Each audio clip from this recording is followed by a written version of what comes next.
खैर, छत्तीसगढ़ के बाद अब बात करते हैं मध्य प्रदेश की, जहां 24 सीटों पर उपचुनाव होने हैं। इनमें सुर्खी का संग्राम कैसा रहेगा, ये जानने के लिए चलिए शुरू करते हैं खास पेशकश सत्ता का संग्राम।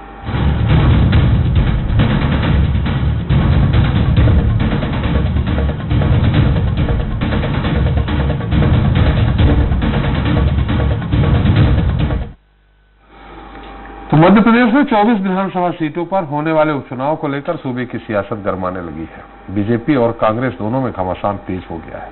पार्टी के नेता अभी से अपनी गोटियां बिठाने लगे हैं, कोई इशारों से तो कोई खुलेआम अपनी दावेदारी जता रहा। प्रदेश में चल रही राजनीति को देखकर इतना तो साफ होने लगा है कि सत्ताधारी भाजपा और 1.25 साल में ही सत्ता से बेदखल हुई कांग्रेस के लिए ये चुनाव आर पार की लड़ाई बन गए हैं।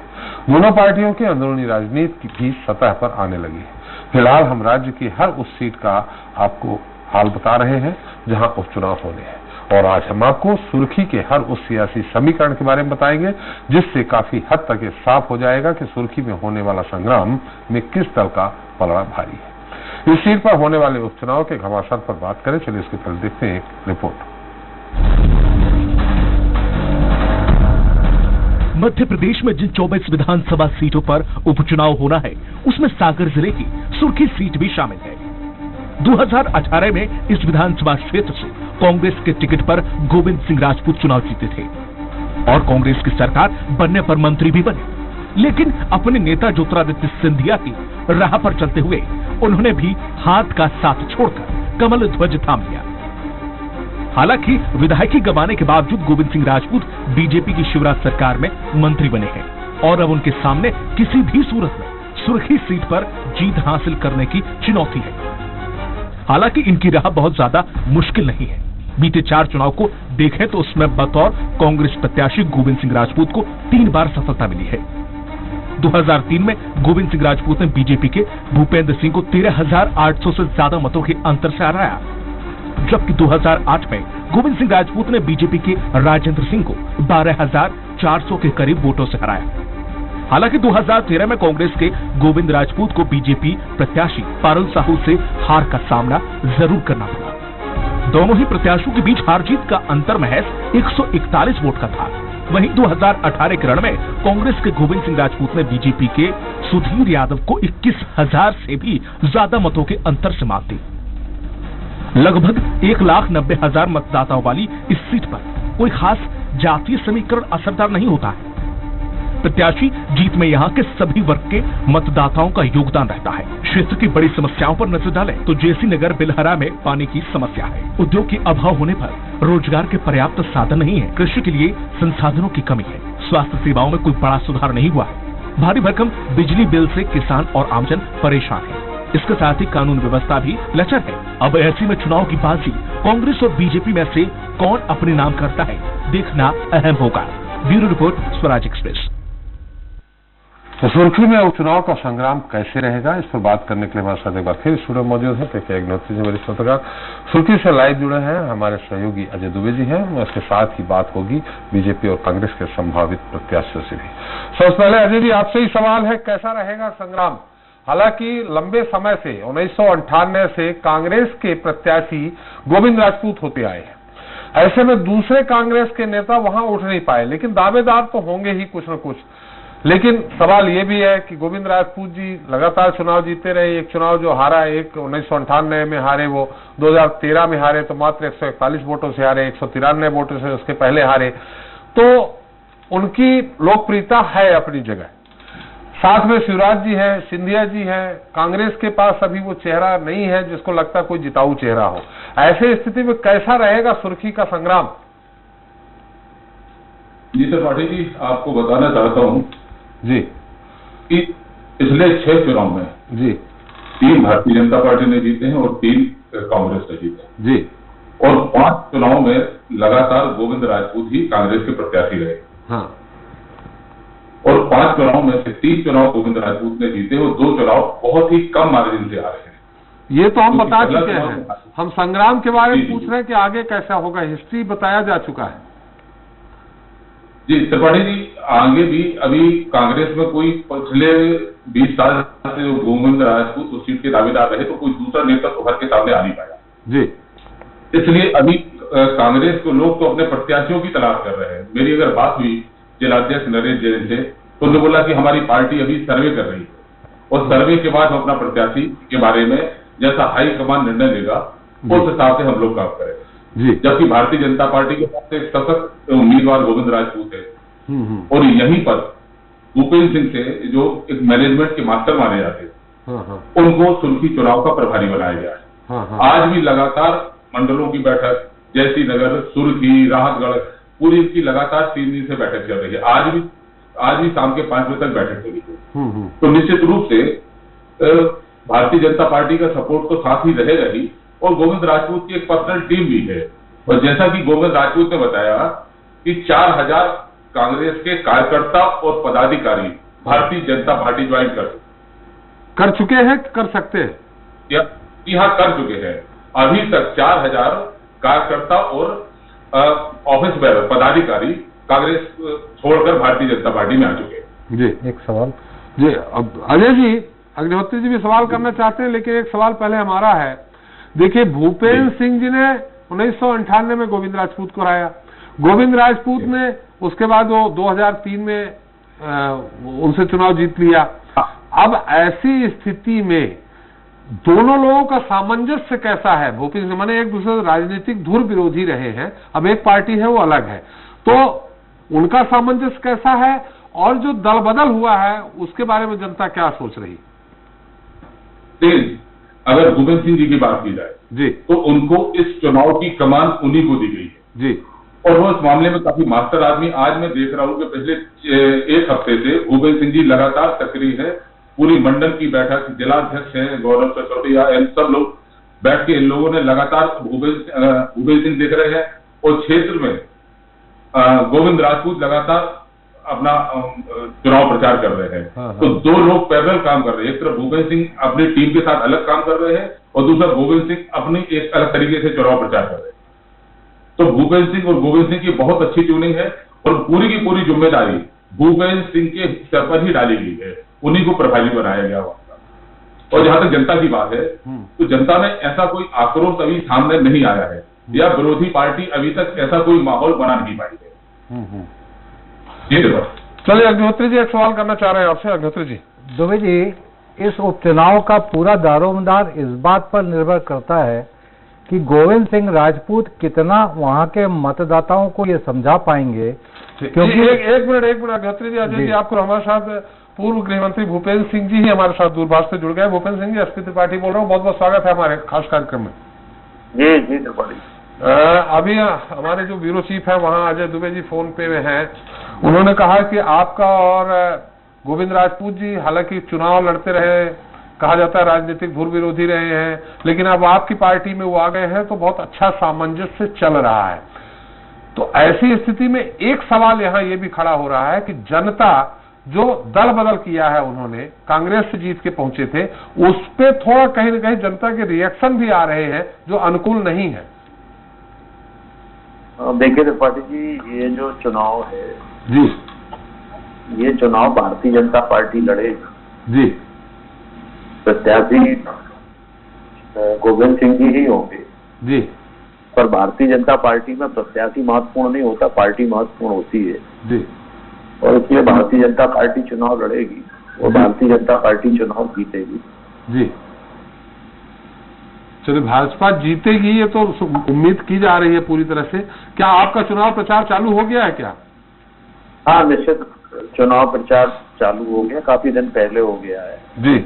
और जो हम लोगों की बूथ स्तर तक जो वार्डी है वो सब बूथ स्तर तक वार्डी बन गई है, काम का बंटवारा हो गया है और अभी से लेकर 5 सितंबर तक का कैलेंडर हम लोगों का बन गया है जी, और उस कैलेंडर के आधार पर कार्यक्रम चल रहे हैं जी। आज भी एक 2 मंडल की बैठक यहाँ पर थी जी, और सुर्खी और जयसीनगर मंडल 2 मंडल है, दोनों की बैठक यहाँ पर आज थी जी, और उसमें मैं भी था, गोविंद भाई भी थे, हमारे सांसद जी भी थे जी, बाकी विधायकगण थे जी, और सभी लोग भारतीय जनता पार्टी का एक कार्यकर्ता भारतीय जनता पार्टी और गोविंद जी को जिताने के लिए संकल्पित है।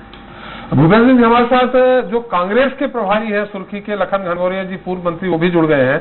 आप फोन पे हमारे साथ बने रहिएगा। लखन जी बहुत बहुत स्वागत है स्वराज एक्सप्रेस में आपका। एसपी त्रिपाठी बोल रहा हूँ जी। लखन जी, अभी भूपेंद्र सिंह जी भी हैं, वो वहाँ के प्रभारी हैं सुर्खी के। उनने बाकायदे चुनाव प्रचार भी चालू कर दिया है। 5 सितंबर तक का उनका पूरा खाका तैयार हो गया है। आप अभी सर्वे ही कर रहे हैं कि आपका प्रत्याशी कौन होगा कौन नहीं जी। तो ऐसे में कैसे चुनाव जीतेंगे लखन जी? चुनाव की परिस्थितियां क्यों बनी जी, आम जनमानस जानता है जी। और तो और ये शिवराज सिंह जी ने इंदौर की अपनी एक कार्यकर्ताओं की बैठक में भी कह दिया था जी, कि हमारा केंद्रीय नेतृत्व के इशारे पे हमने सरकार गिराई। जी, जनमानस ने जन आदेश दिया था जी, चुनाव चिन्ह पंजा को जी, और प्रदेश कांग्रेस कमेटी के अध्यक्ष कमलनाथ जी की विकासवादी सोच को, जी, छिंदवाड़ा मॉडल को जनमानस ने स्वीकार किया था, विकास के मॉडल को। जी, तो जनता अपने आप को ठगा और छला महसूस कर रही है। जी, हमने भी सुर्खी क्षेत्र में जगह जगह घूम के देखा है। जी, ये चुनाव होगा जनता का वर्सेस वो जिनने जनता को धोखा दिया है, जी, जो पैसा लेके बिक गए, जो लालच में चले गए। जी, ये चुनाव उनका होगा। रहा सवाल कांग्रेस की तैयारियों का, जी, तो कांग्रेस की तैयारी अपनी चल रही। स्वाभाविक रूप से इनके पास 22 कैंडिडेट इनके तय हैं। जी, भारतीय जनता पार्टी का कैंडिडेट तय है, उन्हीं 22 को लड़ाना है जिनको इनने खरीदा था। जी, कांग्रेस को अपने कैंडिडेट तय करना पड़ रहे हैं जी। और जनमानस जिसके साथ हो, जी, हम कोशिश कर रहे हैं कि सर्वमान जनमानस जिसको स्वीकार करे वैसा प्रत्याशी हम दें।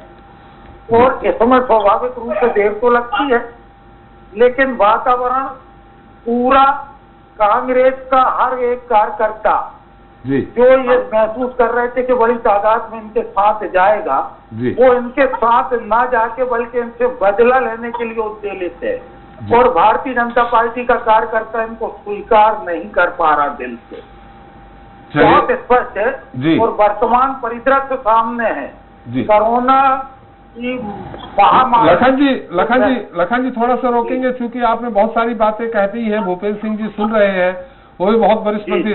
भूपेंद्र सिंह जी क्या उत्तर देंगे? कुल मिला के ये चीज आ रही है जो लखन जी कह रहे हैं कि जो कांग्रेस का आरोप होगा कि ये जो विधायक है ये खरीदे गए हैं, ये खरीदे गए हैं, इस शब्द को जनता के बीच से कैसे आप हटा पाएंगे भूपेंद्र सिंह जी?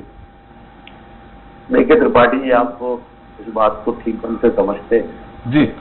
ये जो खरीदने की बात कांग्रेस करती है जी, मैं उससे पूछना चाहता हूँ, जी, जब नारायण त्रिपाठी और शरद कौल का वोट उन्होंने एक विधेयक के समर्थन में विधानसभा में कराया था जी, तो क्या उनको खरीदा था?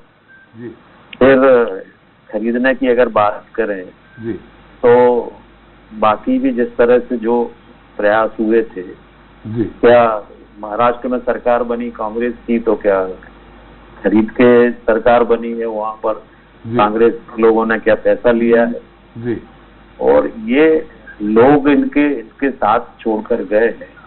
जब इनके पास 14 थे, बहुमत 2 कम था, तो 2 जो इनने 7 निर्दलीयों का उस समय समर्थन लिया था, तो क्या उस समय भी इनने उनको खरीदा था? ये इस बातें राजनीति में इन बातों का कोई महत्व नहीं होता। बिना प्रमाण के किसी के बारे में कुछ भी कहना ठीक नहीं होता है। हम भी विधायक हैं, वो भी विधायक हैं, तो एक विधायक दूसरे विधायक के बारे में इस तरह के आरोप लगा है, जब तक कोई प्रमाण किसी के पास ना हो ये उचित नहीं है। दूसरा मेरा ये कहना है कि चुनाव जो होता है वो 3 चीजों पे होता है जी। पहला इसमें होता है कि चुनाव के मुद्दे। जी, मैं कांग्रेस के लोगों से पूछना चाहता हूं कि वो इस चुनाव में किस मुद्दे पर लोगों से वोट मांगने जाएंगे? जी, क्योंकि जिन मुद्दों पे उन्होंने वोट मांगा था उनमें तो सब में उन्होंने धोखा दिया। जी, अब मुद्दे तो वोट मांगने के लिए कुछ है नहीं। जी, दूसरा चुनाव का मुद्दा होता है नेता। जी, तो मध्य प्रदेश में जो माननीय शिवराज जी की लोकप्रियता है जी और कांग्रेस में भी सबसे लोकप्रिय नेता मध्य प्रदेश में अगर कोई पब्लिक फेस था तो वो सिंधिया जी थे। जी अब सिंधिया जी भी भारतीय जनता पार्टी में है और शिवराज जी नेता है ही, तो इनके पास पब्लिक फेस कौन है? जी माननीय कमलनाथ जी और माननीय दिग्विजय सिंह जी अब राजनीति के एकदम अंतिम पड़ाव पे हैं। जी तो मतलब कांग्रेस में नेतृत्व का भी अभाव इस समय है। और तीसरा विषय जो है वो ये है कि चुनाव जो होता है वो कैडर बेस, अगर कोई पार्टी है तो वो भारतीय जनता पार्टी जिसके पास अपना कैडर है। जी कांग्रेस में कैंडिडेट बेस इलेक्शन होता है, भारतीय जनता पार्टी में कैडर बेस इलेक्शन होता है। जी इसलिए हमारे पास मुद्दे भी है, हमारे पास नेता भी है, हमारे पास कैडर भी है। इन तीनों चीजों में कांग्रेस कहीं पर भी भारतीय जनता पार्टी की बराबरी में नहीं है और इसलिए अनुकूलता भारतीय जनता पार्टी की है। इसमें कोई अभिमान की बात नहीं है। राजनीति में परिस्थितियां बनती बिगड़ती हैं और जो वर्तमान परिस्थितियां हैं वो मैं आपके सामने रख रहा हूँ। सर गरगौरिया जी, आखिरी सवाल आपसे, आपने भूपेंद्र सिंह जी की बात सुन ही ली होगी कि आखिर आपके पास मुद्दा क्या है? मुद्दा उन्होंने इशारा उसी तरफ किया जो किसानों के कर्ज माफी का मुद्दा, जो दैनिक वेतन भोगी उनको परमानेंट करने का मुद्दा, ये सारे मुद्दे आप पूरे नहीं कर पाए। अब ऐसी स्थिति में जनता के बीच किस मुद्दे पे आप जाएंगे? देखो, मुद्दा इस चुनाव का बड़ा स्पष्ट है जी। भूपेंद्र सिंह जी हमारे वरिष्ठ सदस्य जी, सम्मानीय सदस्य है जी, इस बात को भले ही वो कह ना पाए लेकिन दिल से वो स्वीकार करेंगे जी, 2018 का चुनाव जहां भारतीय जनता पार्टी कहती थी कि अब की बार 200 पार जी, है ना, कांग्रेस 56 सीट लिए थी जी, कांग्रेस 56 से 114 पे हुई। इस जन आदेश को क्या भूपेंद्र सिंह जी स्वीकार नहीं करेंगे?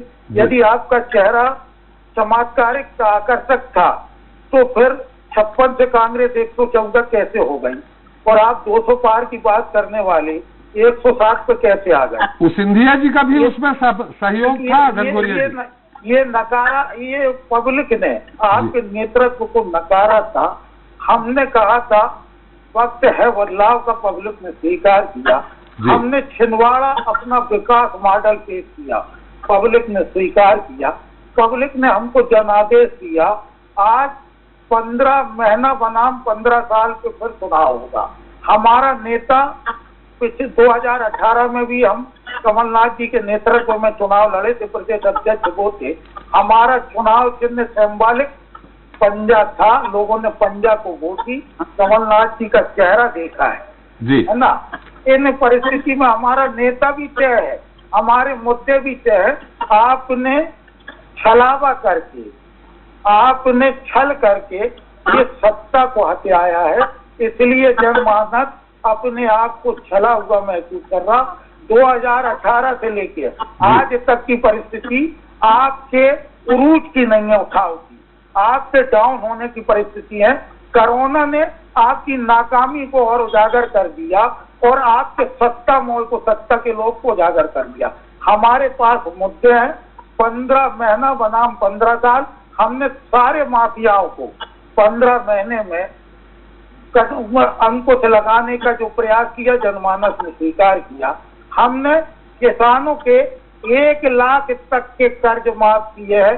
22 लाख किसानों के 1 लाख तक का कर्ज माफ हुआ। पहला चरण हमारा 50,000 का था, दूसरा चरण हमारा 1 लाख का था, तीसरा चरण हमारा 2 लाख का था, जिसमें सिर्फ 8 लाख किसान बाकी रह गए थे। दूसरा, हमने सारी पेंशन जो आप 300 देते थे, हमने उसको 600 की है। हमने 51,000 रुपया गरीब कन्याओं की शादी का कार्यक्रम दिया था और बाखूबी उसमें आम जनमानस ने उस बात को सराहा था। हमने कोरे नारे नहीं दिए गौ माता की रक्षा करने का, हमने गौ माता की सेवा का यदि नारा दिया था तो हमने गौशाला करके दिखाया है। हमने बिजली के बिल की जो बात कही थी, जिन लोगों के 1,500 रुपए बिजली के बिल आने लगे थे, अब वो लोगों के पुनः 5,000 10,000 बिजली के बिल आ रहे हैं। ये तमाम मुद्दे हैं। 15 महीने में लोगों ने जो देखा है और कमलनाथ जी की विकासवादी सोच को, नजरिए को, कि नौजवान रोजगार से जुड़े प्रदेश में उद्योग और निवेश आए, इसके कमलनाथ जी के कार्यक्रम को लोगों ने स्वीकार किया था। हम उन्हीं बात को लेके, जो हमारा मिशन अधूरा रह गया, किन कारणों से रहा, आम जनता सब जानती है। जब पूरा वैश्विक महामारी में पूरा विश्व परेशान था, तब ट्रंप से गलवैया करना और मध्य प्रदेश की सरकार गिराने में लगे रहना, लॉकडाउन को टालना, हालात अब बद से बदतर हो गए हैं।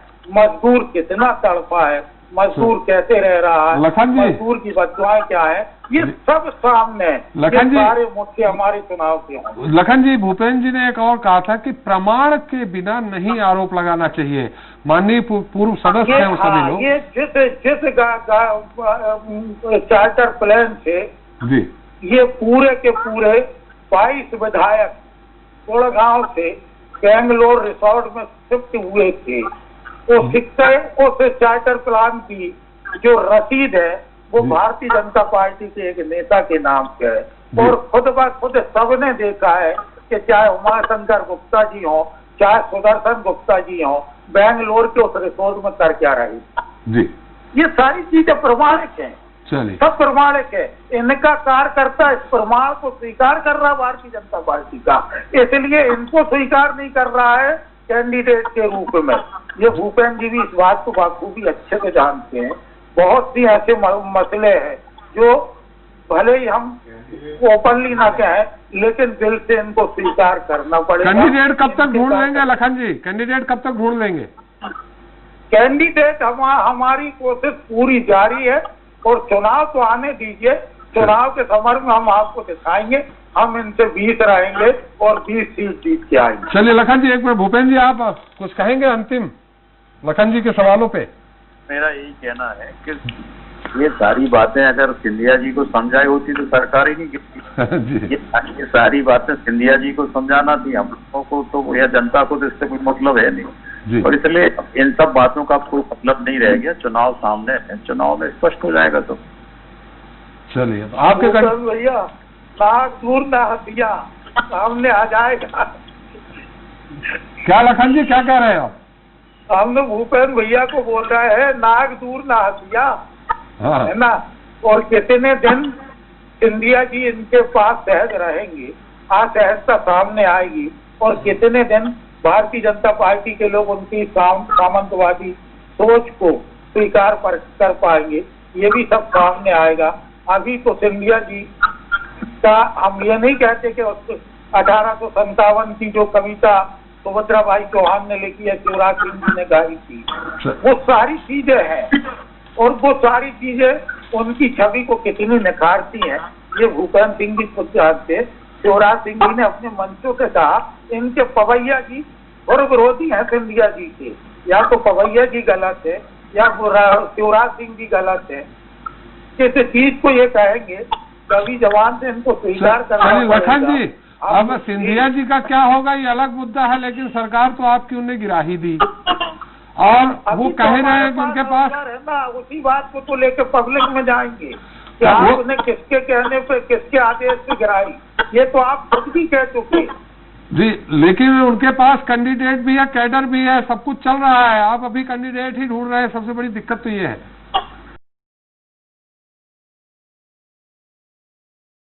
सवाल इस बात का उठता है, कैडर यदि बहुत कारगर सिद्ध होता तो बहुत स्पष्ट बात है कि दिल्ली जैसे प्रदेश में आपका कैडर कहाँ चला गया था, जहाँ सबसे मजबूत सारा कैडर और सारा पावर स्टेशन दिल्ली है, कहाँ चला गया था कैडर? छत्तीसगढ़ में कहाँ चला गया था? 2018 में इसी मध्य प्रदेश में आपका कैडर कहाँ चला गया था? तमाम वो बातें हैं, चाहे कर्नाटक हो, और अब तो सब जगह स्पष्ट होंगी स्थिति। अभी बलात् आपने सरकारें गिराई हैं, कैडर आपका खुद समझ गया है कि आप सिर्फ सत्ता की लालच में रहते हो, आप ना सिद्धांत ना कोई नीति न उससे पे चलते हो, सिर्फ नियत बस अपनी सत्ता लोलुपता की रखते हो, और ये कैडर को भी एहसास हो गया। इसीलिए इतने सारे प्रदेशों में आपको मुंह की देखना पड़ेगा। वैसे प्रदेश ज्यादा हुए नहीं है लखन जी अभी आपके, 2-3 अभी आज तो अभी तो 4 चुनाव प्रदेश देखेंगे है। आप। अभी तो चुनाव देखे ना, ये नहीं 4 प्रदेश में तो अच्छा कैडर था। 15 साल का आपका कैडर, 15 साल की आपकी सत्ता थी मध्य प्रदेश में, 200 पार कहाँ गया? आप 104 पर 107 पर रुक गए थे। हम 56 से 114 पे पहुंचे थे। कहाँ था कैडर? चलिए, अब खैर ये तो आने वाला समय, 22 जो 24 चुनाव होने हैं, 2 तो खैर अलग हैं, 22 जो चुनाव होने हैं उसमें अब यही देखा जाएगा कि जो आरोप आपका क्या सही है और जनता क्या सोचती है। बहुत बहुत धन्यवाद लखन जी आपका, भूपेंद्र जी आपका हमारे साथ जी फोन में जुड़ने के लिए बहुत बहुत धन्यवाद। जी, आप सवाल कर रहे थे अग्निहोत्री जी, संक्षेप में अजय जी से। जी मैं दुबई जी से यही पूछना चाह रहा था कि लखन घनघोरिया जी का ये उपचुनाव प्रभारी कितना असर डालते हैं लखन घनघोरिया जी, वो तो एक अलग बात है जी। लेकिन गोविंद सिंह राजपूत का यह उपचुनाव का पूरा दारोमदार अजय दुबे जी इस बात पर निर्भर है कि वहां की जनता अब तक यह जानती थी कि वो हाथ के पंजे पर चुनाव लड़ते हैं, वो कितना वहां की जनता को, अपने मतदाताओं को ये बता पाने में सफल होंगे कि अब उनका चुनाव चिन्ह हाथ का पंजा नहीं कमल का फूल है। तो पूरा दारोमदार इस पर निर्भर करता है। दुबे जी, ये कितना सफल हो पाएंगे वो? जी अग्निहोत्री जी, मैं आपको बताना चाहता हूँ कि बताइए, जो अभी लखन भाई बोलते हैं, बताइए देश की सरकार ने जी, कमलनाथ जी ने जो भी काम किए हैं जी, लेकिन वो काम मध्य प्रदेश में अलग हो सकते हैं, लेकिन सुर्खी विधानसभा में पहुंचे ही नहीं। अभी अभी जब शिवराज जी की सरकार में गोविंद राजपूत मंत्री बनते हैं, तकरीबन 70 से 100 करोड़ रुपए का काम उन्होंने स्वीकृत कराया। जैसी नगर में स्टेडियम, राहतगढ़ में स्टेडियम, कई नल जल योजनाएं हैं, कई रोडों का अभी काम शुरू करवाया है, जो कि इस सरकार में हुआ और पैसा भी सैंक्शन होकर आ चुका है। पहली बात हो गई विकास की। और दूसरी बात मैं आपको बताना चाहता हूँ कि अगर कोई चुनाव वहां लड़ता था तो गोविंद राजपूत और उनका परिवार और कांग्रेस चुनाव लड़ती थी और व्यक्तिगत उनकी टीम वहां काम करती थी। तो वो पूरी की पूरी टीम, जैसा मैंने पहले बताया कि तकरीबन 4000 कांग्रेस के कार्यकर्ता भारतीय जनता पार्टी ज्वाइन कर चुके हैं। भारतीय जनता पार्टी भी एक कैडर बेस्ड पार्टी है, उसका एक बहुत बड़ा जनाधार रहा है।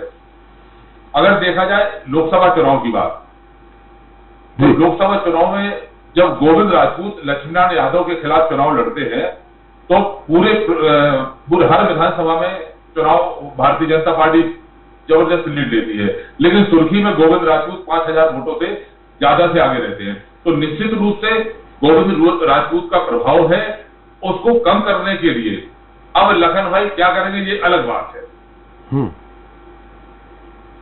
जी, लखन भाई क्या करेंगे अलग बात है, लेकिन कुछ कैंडिडेट आपको लग रहे हैं, 2-3 नाम बता सकते हैं जिनमें से जो गोविंद राजपूत के सामने थोड़ा बहुत फाइट दे सकेंगे, टक्कर ले सकेंगे?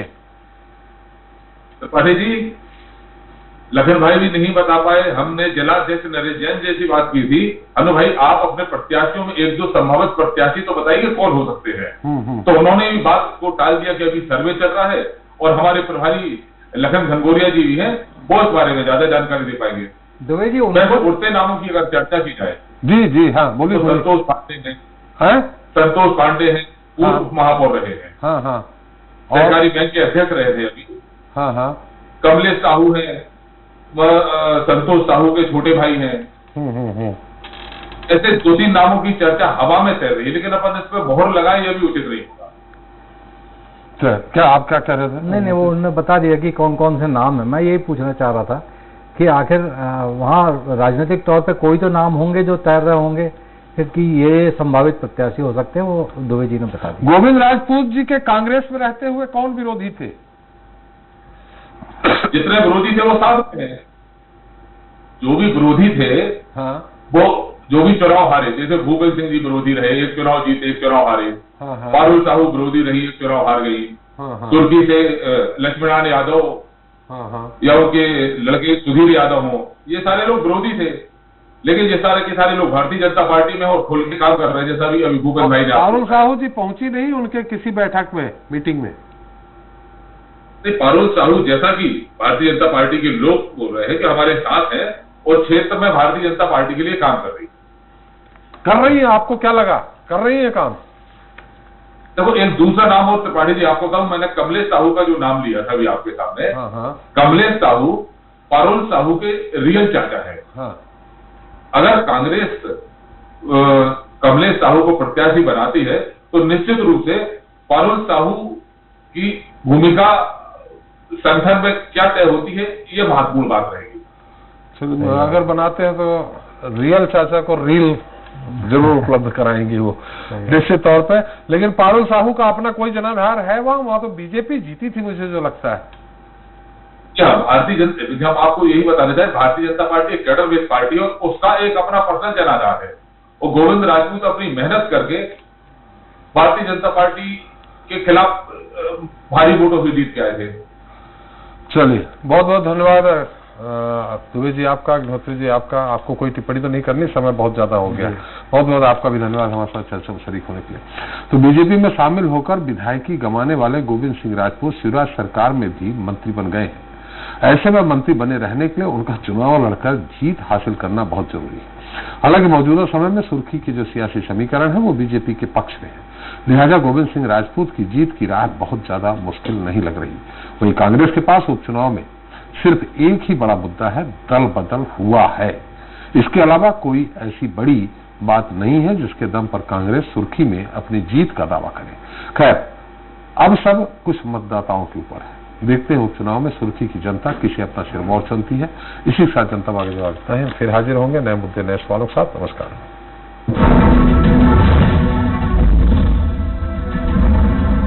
आप देख रहे थे नंबर 1 प्रोग्राम जनता मांगे जवाब।